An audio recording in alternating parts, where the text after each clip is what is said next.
I'm going to show you the best settings in Marvel Rivals that you actually need to actually run the game smoothly and get the highest FPS possible. First thing you do is you need to actually go over to administrator mode on this panel like so. Now, when you're actually in it, as you can see, I'm just on this computer settings right here. You can go over to hardware options and click on power options like so.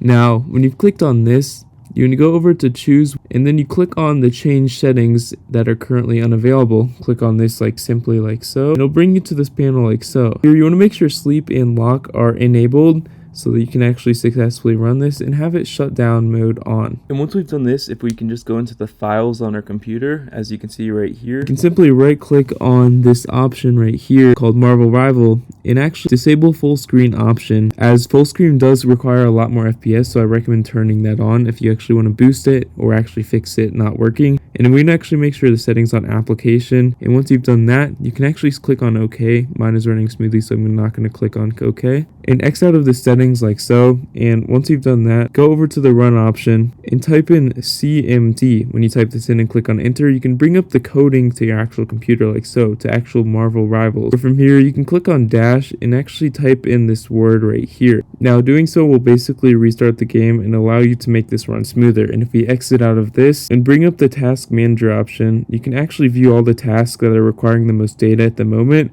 In this case, Google Chrome is taking up a lot, so is Epic Games Launcher, so anything that you're not using, I just recommend closing, and it'll actually show you how much memory and how much CPU it's taking. So you really want to make sure you're only running applications that you really need when you're trying to play this game, so that it can run smoothly as freaking possible. And once you've done that, we can exit out of this and go back to our Chrome tabs and actually go into Google. And from here, you go into settings, your Google account, and click on system. You want to make sure this is enabled, this option, use graphics acceleration. And when it is enabled, it should allow your computer to run smoother. And if you go back to the game like so, as you can see, you want to enable Epic TSR like so in the settings option, the display settings option on this, and you would actually make sure your super resolution frame rate is actually on 80. Now you can lower it if you want it to lag less, even though it will not be as high quality graphics, and it'll show you some information on just the simple frame generation mode like so. And if we scroll down here a little bit, click on optimize settings,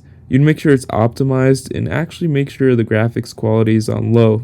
Just put on low for everything so that it can run as smoothly as possible without using too much data and too much graphic, so that way the FPS can be as high as possible, because when it's on high, it typically revolves a lot of more memory than it does when using low, and overall just a lot